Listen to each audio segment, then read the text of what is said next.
Bismillahirrahmanirrahim. Assalamualaikum warahmatullahi wabarakatuh. Perkenalkan, nama saya Elsevina Uliani dari Universitas Pancasakti Tegal semester 5, Prodi Bimbingan Konseling.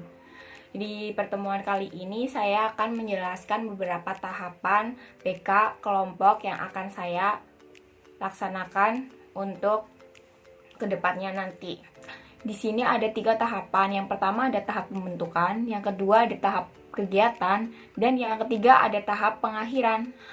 Apa sih isi dari tahap-tahap tersebut? Kita bahas yuk. Dalam tahap-tahap konseling ini berarti nanti kita menyiapkan atau mengajak beberapa anggota kelompok untuk melakukan bimbingan konseling kelompok. Karena bimbingan konseling kelompok, jadi anggotanya itu lebih dari 2 sampai 10. Yang pertama ada tahap pembentukan. Dalam tahap pembentukan, saya sebagai pelaksana ini membuka kegiatan bimbingan konseling dengan mengucapkan salam.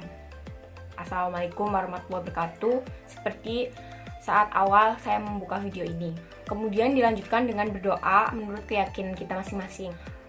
Setelah selesai berdoa, saya sebagai pelaksana bimbingan kelompok mengucapkan terima kasih kepada anggota-anggota saya atas partisipasinya menghadiri bimbingan kelompok ini. Selanjutnya saya menjelaskan tema atau topik yang akan saya jelaskan atau yang akan saya bahas atau permasalahan yang akan saya dan anggota-anggota kelompok bahas. Terus setelah memberikan dan menjelaskan tentang topik atau tema yang akan dibahas, nanti dilanjutkan memberikan apa sih tujuan pelaksanaan konseling kelompok ini dan apa sih tujuan kenapa kita harus membahas topik itu, seperti itu. Kemudian biasanya saya sebagai pelaksana itu memberikan motivasi berupa ice breaking. Jadi di tengah-tengah kegiatan biasanya mengadakan permainan ringan yang biasanya nggak harus pindah tempat, bahkan bisa dengan duduk, agar tidak bosan dan tidak jenuh.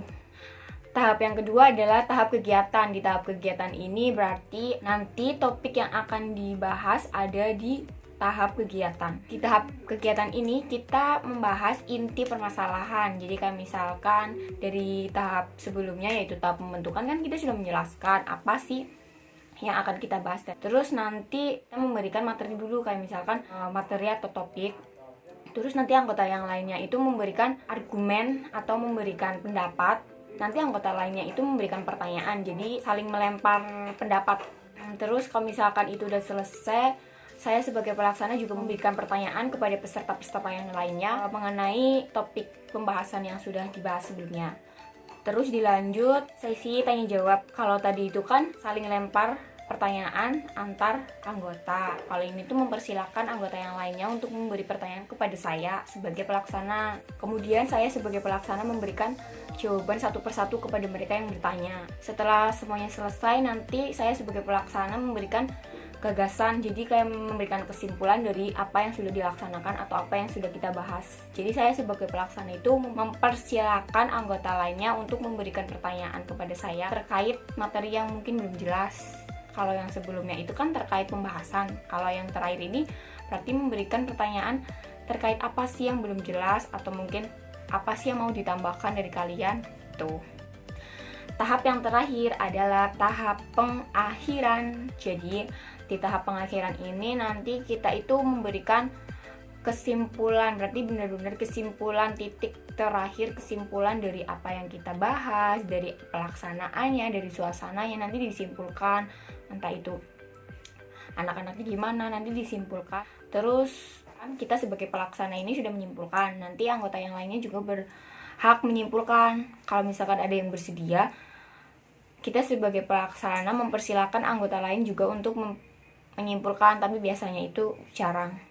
Terus biasanya setelah itu kita sebagai pelaksana juga memberikan kayak peringatan untuk anak-anak yang mungkin kurang aktif agar bisa aktif untuk pertemuan selanjutnya. Jadi kayak misalkan anak yang jarang bertanya, anak yang mungkin hanya diem gitu, itu ditegur supaya untuk pertemuan selanjutnya itu bisa lebih aktif gitu. Setelah semuanya selesai, berarti penutupan. Nanti saya sebagai pelaksana memberitahu kalau kegiatan ini tuh akan selesai. Kayak setelah pemberitahuan bahwa kegiatan ini akan selesai, nanti kita sebagai pelaksana berterima kasih untuk anggota-anggota atau peserta yang sudah hadir. Berterima kasih untuk antusiasnya, udah bersedia diganggu, udah bersedia hadir. Terus abis itu biasa doa penutupan. Setelah penutupan, saya sebagai pelaksana mengucapkan salam. Jadi itu beberapa tahapan yang sudah saya sampaikan. Semoga apa yang saya sampaikan bisa bermanfaat. See you next video. Bye-bye.